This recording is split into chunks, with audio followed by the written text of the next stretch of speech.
Okay, hello everyone. Welcome back to Doki Doki Literature Club. I am the Passionfruit Whalrus. This is part 5, and I apologise for the webcam problems I've been having with the previous recordings. I'm not sure why it's been behaving the way it has, but hopefully this will be better now.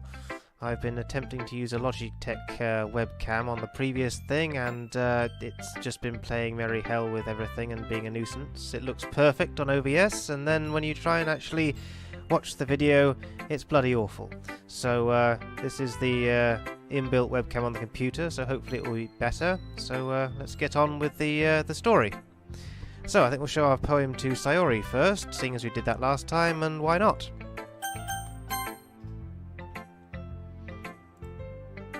Passionfruit, I really love your poems. I can't believe you've been hiding these from me. Hey, I'm not hiding anything. But your poems are so good! Yesterday's and this one too. You can't tell me you haven't done this before. I mean, you're really the only one who feels that way, so... Eh? No way! Not even Natsuki? Well, I guess Natsuki is the least likely to admit how much she likes something. But I don't think it's that. What do you mean? Well, I guess I'll be honest about it. It's a lot easier to write poems when I'm thinking about you. Aww. Eh? Wah? Stop thinking weird things, idiot. I just mean that you're a really expressive person, I guess. How am I supposed to write poems about my own stupid life? But you somehow make everything in your life an adventure, even the little things. Like cooking. Let's not talk about that. So yeah, I guess what I'm saying is that I can feel more feelings through you than I can through myself. Okay. We have that kind of weird connection. It's your fault for getting in my business all the time. Eh? I don't know if I understand. You never understand when I try to explain things to you, do you, Sayori? I pat Sayori's head. You condescending prick. Aha, hey! I'm not a kid, you know. Are you sure about that? Maybe. Sayori starts fiddling with her pencil between her hands. Hey, Passionfruit, will you give me your poem? I kinda want to keep it. Huh? Why? Because, well, it's the first time you've written something for me. Sayori, you completely misunderstood. I didn't write this for you. Are you even listening anymore? Well, whatever. I'll give it to you when we go home. Really? Snap. I broke my pencil. Sayori hastily bends down to pick up the piece she dropped. But being inattentive of her surroundings, she bumps right into me. Sorry. It's fine. I'll get it for you. I bend down and pick up the broken pencil. Sayori clutches the desk beside her to support herself, knees shaking. I'm a little clumsy today. Let's sit down, Sayori. She's always clumsy. Yeah. I grab Sayori's arm and help her sit at the desk. Anyway, I still haven't read your poem. Oh, sorry, I forgot about that. But it's not as good as yours. Jeez, don't worry. I'm sure I'll like it. Yes, my amazing poem that I generated with 20 random words is so good. Right, okay. Bottles. I pop off my scalp like the lid of a cookie jar. It's the secret place where I keep all my dreams. Little balls of sunshine all rubbing together like a bundle of kittens. I reach inside with my thumb and forefinger and pluck one out. It's warm and tingly. But there's no time to waste. I put it in a bottle to keep it safe, and I put the bottle on the shelf with all the other bottles. Happy thoughts in bottles all in a row. My collection makes me lots of friends, each bottle a starlight to make amends. Sometimes my friends feels a certain way, down comes a bottle to save the day. Night after night, more dreams. Friend after friend, more bottles. Deeper and deeper my fingers go, like exploring a dark cave, discovering the secrets hiding in the nooks and crannies, digging and digging, scraping and scraping. I blow dust off my bottle caps. It doesn't feel like time elapsed. My empty shelf could use some more. My friends look through my locked front door. Finally all done, I open up, and in come my friends. In they come in such a hurry. Do they want my bottles that much? I frantically pull them from the shelf, one after the other, holding them out to each and every friend, each and every bottle. But every time I let one go, it shatters against the tile between my feet. Happy thoughts, happy thoughts, happy thoughts in shards all over the floor. They were supposed to be for my friends who aren't smiling. They're all shouting, pleading, something, but all I hear is echo, echo, echo, echo, echo inside my head. Well, that's a lot better than the last one. It's actually fairly good, really. It's, kind of strange. It's sort of this weird sort of happy dark thing that's got a lot of metaphor in it. Holy crap. Sayori, did you really write this?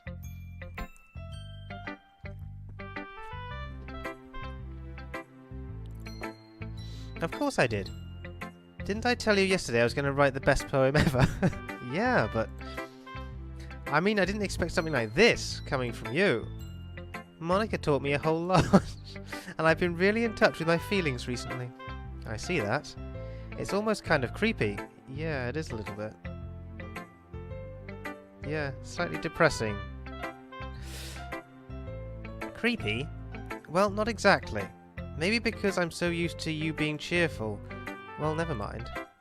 I'm thinking too hard about it. The point is, it came out good, so you should be proud of it. Aw, thanks. I feel like I was meant to express myself this way. It even helps me understand my own feelings a little bit better. Writing is like magic. You've got pretty passionate about this, huh? I hope you keep it up. Yeah. Writing's the best. I'm gonna keep writing until I die. Don't get ahead of yourself. Sayori's always had a habit of getting obsessed with something before dropping it no more than a week later. I wonder if this is one of those times, but seeing the passion in her eyes makes it hard for me to be pessimistic. Alright, next one then. Yuri next, I think. Okay.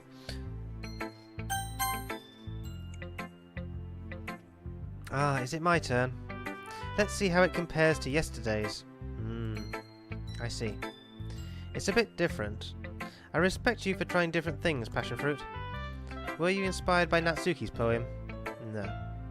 Or Sayori's, perhaps? Well, I guess you could say that. I thought so. I'm happy for you. You don't need to find inspiration in my poems. I write them for myself. Not for anyone else. So I don't really need for people to like them or anything. Yeah, you do. Yuri? Eh? I'm sorry for being blunt, but you're overthinking this a little. Just because our styles are different doesn't mean I dislike your poems. In fact, if I tried to do something in your style, I would probably just do a terrible job. I see. I'm sorry. My stupid mind, it likes to do that sometimes. Anyway, you don't need to be afraid to be a little more daring. Metaphors can go a long way. Don't feel like you need to work your brain like turning a bunch of gears.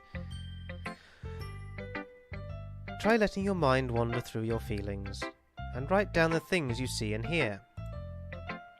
That's one way to truly enable your reader to see into your mind. It's a very intimate exercise. I see. That's a certainly interesting technique. It's a slightly strange sentence. Thanks for sharing. I have, well, an example of that if you'd like to read it. Of course. Is this the poem you wrote for today? Yuri nods and timidly hands me her poem. The Raccoon. It happened in the dead of night while I was slicing bread for a guilty snack. My attention was caught by the scuttling of a raccoon outside my window. That was, I believe, the first time I noticed my strange tendencies as an... something or other. or unordinary human, I think.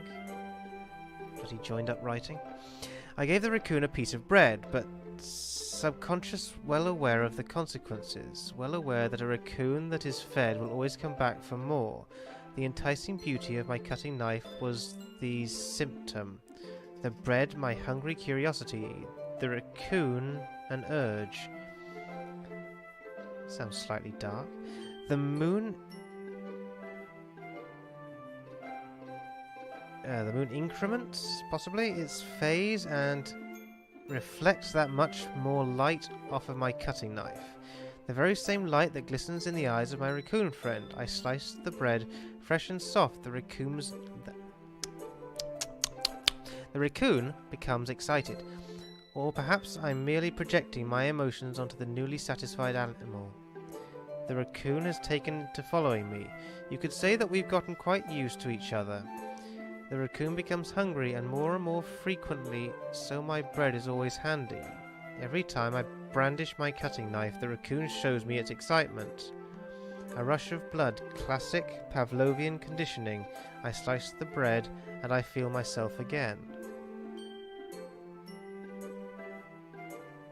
That's,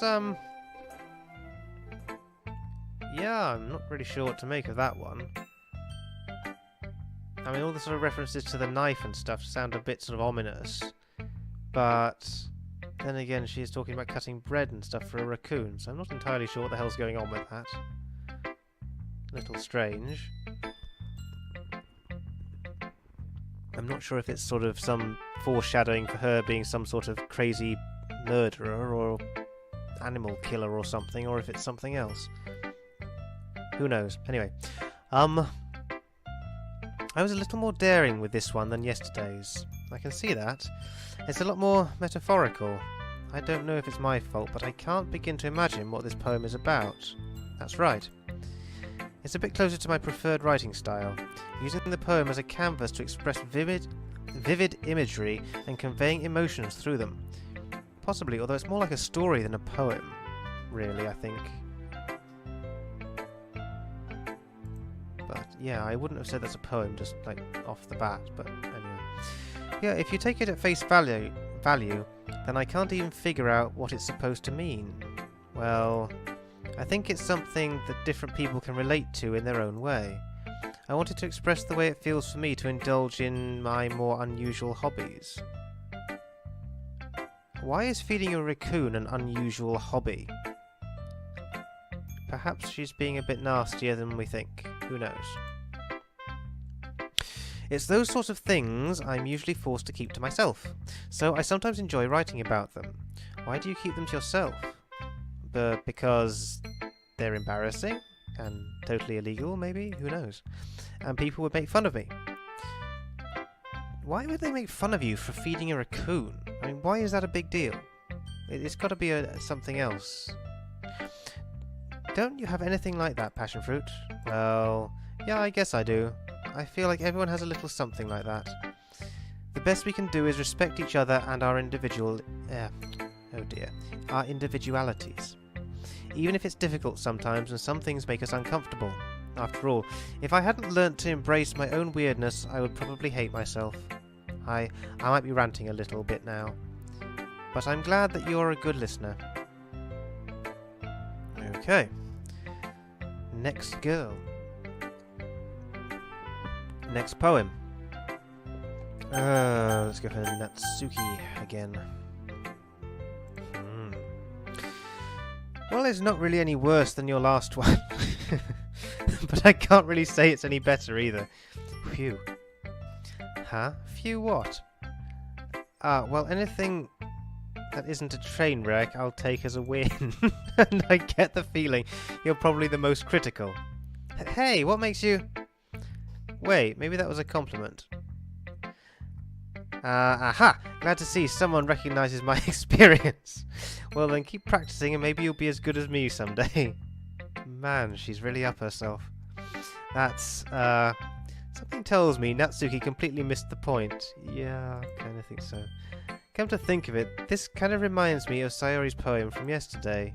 Eh? You think so? Yeah, well, I guess if you've been friends with her for so long, you might be on the same wavelength. But you never really struck me as her type. Sayori has a type all of a sudden? Well, I don't know, but honestly, how can someone so, fluffy spend so much time with someone like you? It's like she's dragging around a dead weight. Oh, thanks a bunch.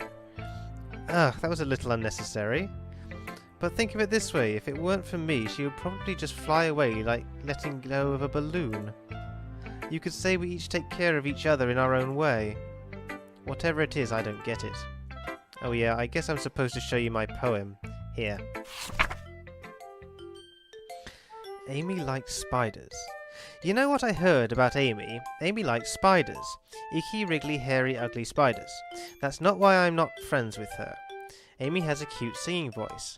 I heard her singing my favourite love song. Every time she sang the chorus, my heart would pound to the rhythm of the words, but she likes spiders.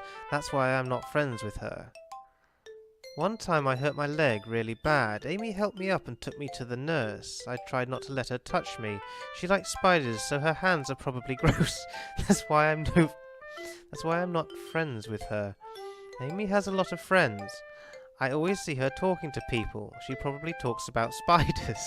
What if her friends start to like spiders too? That's why I'm not friends with her. It doesn't matter if she has other hobbies. It doesn't matter if she keeps it private. It doesn't matter if it doesn't hurt anyone. It's gross. She's gross. The world is better off without spider lovers. I'm gonna tell everyone. Strange. Again, I suppose you could say this is a bit more obvious, perhaps, as maybe a metaphor. It's like some sort of nasty secret that someone's got. But, that's sort of threatening to taint someone else. Yeah, not too bad. Better than the last one. Not bad, right? Yeah, it's quite a bit longer than yesterday's. Yesterday's was way too short. I was just warming up. I hope you didn't think that was the best I could do. No, of course not. Anyway, the message is pretty straightforward in this poem. I doubt I have to explain it. Sometimes you can explain complicated issues with much simpler analogies, and it helps people realise how stupid they're being.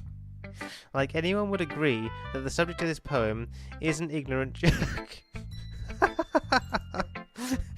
Do you know people like that? Of course, it's about how everyone thinks That doesn't matter. It can be about anything. Oh, has she got spiders? I wrote it to be easy to relate to. Everyone has some kind of weird hobby or a guilty pleasure. Something that you're afraid if people find out they'd make fun of you or think less of you. Man, they're really pushing this dark secret stuff at the moment, aren't they? Or does she ice the bloody buns with the cupcakes with swastikas or something? I mean, what is it? But that just makes people stupid. Who cares what someone likes as long as they're not hurting anyone and it makes them happy? Well, it depends what they're doing, really, I suppose. I think, although if they're not hurting anyone, it's not a major problem, really. I think people really need to learn to respect others for liking weird things. That's funny. Yuri wrote about something similar today. Huh? Did you say Yuri? Yeah. She said her poem was about an unusual hobby of hers. I didn't really get it, but she said something similar to you. That people shouldn't make each other feel insecure about those things. Really? Well, I mean, Yuri's pretty weird, so I wouldn't doubt that she has some weird hobbies. Not that there's anything wrong with that. It's not like I would judge her or anything. Natsuki has trouble finding words. I guess I should try not to be so mean to her. If she feels insecure about her weird behaviours and stuff. I mean, I always hate people who make me feel insecure. And Yuri made me feel insecure yesterday. But the way you put it, it sounds like she's learned her lesson. Well, I would say so. Even if her writing style is really different, I'm sure she'll appreciate the message in your poem. It's what I do best, after all. I don't like writing unless there's a good message to take away from it. Like, conveying emotions is important. But I want to make people think, not just feel. Remember that. I'm going to write a good one for tomorrow, too, so look forward to it. Who should I show my poem to next? Gee, I wonder. Hi again, Passionfruit. How's the writing going? Alright, I guess. I'll take that. What? As long as it's not going bad. I'm happy that you're applying yourself. Yeah, I mean, I'm picking random words like nobody's business. Maybe soon you'll come up with a masterpiece. Yeah, if I pick the right 20 words. I wouldn't count on that. You never know. Want to share what you wrote for today? No, not really. Sure, here you go. I give my poem to Monika, and she reads it. She reads it like crazy. Alright. It's pretty good. It makes me think of Sayori, like the other one that you wrote. Oh dear. You two are like the dynamic duo. That's kind of exaggerating it. Yeah, probably. But you do spend a lot of time with her, even in this club, don't you? Then again, I don't blame you for being a little shy. I'm not shy, it's just... I'm just teasing. I know it takes a bit of time to make friends with everyone, and that's why my skirt blows up like this. But never mind, anyway. But Yuri and Natsuki are super interesting people, so don't be afraid to give them their share of time. And you can talk to me every now and then too. I can't actually. I have absolutely no control over this game at the moment, apart from what order I show my poem to, and which 20 words I randomly choose for the poem that doesn't really seem to matter. I'm not, like, unapproachable or anything, am I? No, it's nothing like that. I'm just still getting used to being here, that's all. Yeah. I'm sorry if I was putting pressure on you or something. I really didn't mean it like that. No, don't worry. I get what you're saying. Well, alright. But anyway. You want to read my poem now? Yeah, go on then. I like the way this one turned out, so I hope you do too. Alright, let's take a look. Save me. Oh, that's ominous. Okay. The colours, they won't stop. Bright, beautiful colours, flashing, expanding, piercing, red, green, blue, an endless cacophony of meaningless noise. The noise, it won't stop. Violent, grating waveforms, squeaking, screeching, piercing, sine, cosine, tangent, like playing a chalkboard on a turntable, like playing a vinyl on a pizza crust, an endless poem of meaningless. That should be meaninglessness, shouldn't it? That's a bit weird. So she's overwhelmed by something, I suppose, is the sort of general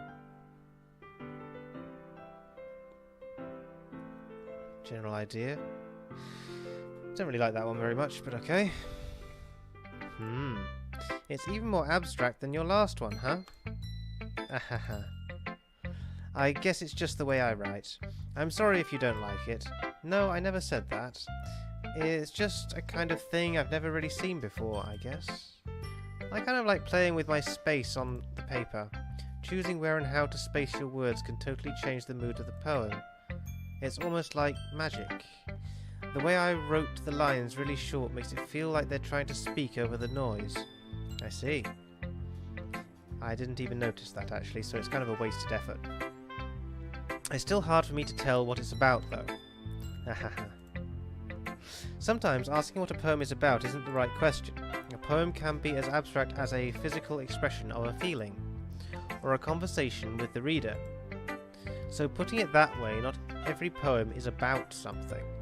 Anyway, here's Monika's writing tip of the day. Sometimes you'll find yourself facing a difficult decision. When that happens, don't forget to save your game. What? You never know when you might change your mind. What? That's a bit weird. So I'm going to get an actual significant option soon, am I? That's a bit on the nose. Or when something unexpected may happen. Oh yeah, you really are just sort of hitting me in the face with it now, aren't you? Wait, is this tip even about writing? What am I even talking about? Oh, come on, that's really on the nose. Ahahaha.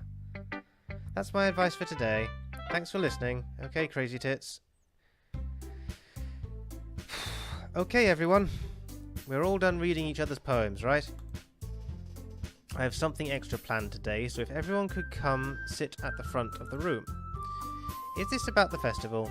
Well, sort of. Ugh, do we really have to do something for the festival? It's not like we can put together anything good in just a few days. We'll just end up embarrassing ourselves instead of getting any new members. That's a concern of mine as well. I don't really do well with last-minute preparations. Don't worry so much. We're going to keep it simple, okay? We won't need much more than a few decorations. Sayori has been working on posters, and I've designed some pamphlets we can give out during the event. Okay, that's great and all, but that doesn't tell us what we're actually going to be doing for the event. Ah, sorry, I thought you heard about it already. We're going to be performing.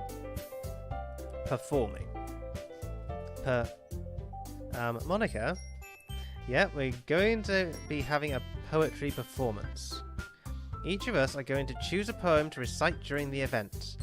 But the cool part is we're also going to let anyone else come up and recite poems too. Sayori's putting it on all the posters in case anyone wants to prepare ahead of time.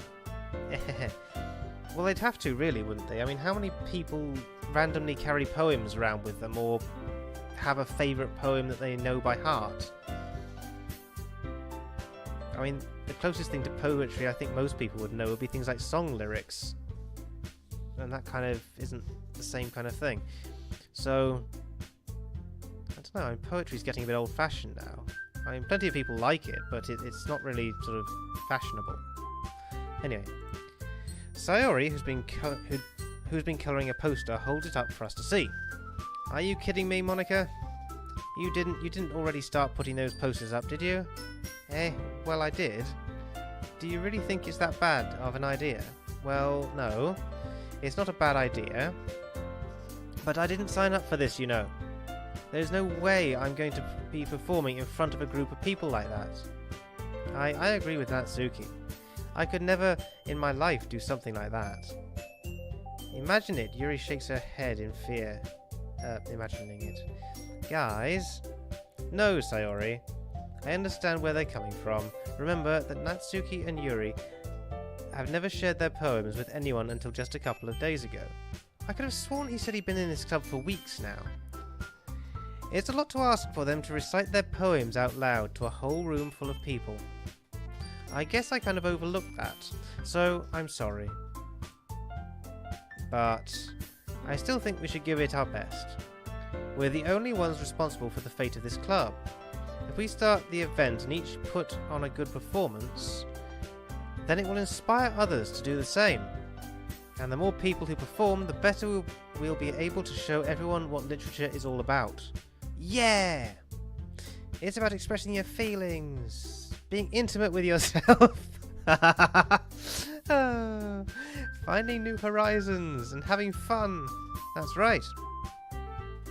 And it's those reasons that we're all in this club today, apart from me, because I got dragged in by Sayori, but never mind. Don't you want to share that with others? To inspire them to find the same feelings that brought you here in the first place? I know you do. Actually, I'm not sure I do, but okay. I know we all do. And if oh dear. And if all it takes is standing in front of the room for 2 minutes and reciting a poem, then I know you can do it. Natsuki and Yuri remain silent. Sayori looks worried. I guess that leaves me no choice. I agree. I don't think it's too much to ask. I think that Sayori and Monika have been trying really hard to get new members. The least we can do is help them out a little bit. Well, maybe, but it looks like Natsuki doesn't have any arguments left. Okay, fine. I guess I'll just have to get it over with. Alright. Phew. Thanks, Natsuki. What about you, Yuri? Yuri dejectedly glances around at everyone else's expectant faces. I guess I don't really have a choice. Aha, that's everyone. You're the best, Yuri. This club is seriously going to be the death of me. Oh gosh. You'll be fine, Yuri. But anyway, let's move on to the main event. I want each of you to choose a poem of yours. We're going to practice reciting them in front of each other. Oh, crikey. No way. Monika? This is too sudden. Well, if you can't recite your poem in front of the club, how do you expect to do it in front of strangers? Oh no. Don't worry. I'll start off to help everyone feel a little more comfortable. Can I go next? Of course. Now let's see. Monika flips through her notebook to the specific poem she has in mind for herself. And there I think we shall leave it, so we'll find out what she's going to read in the next part. So thank you very much for watching, and bye bye for now.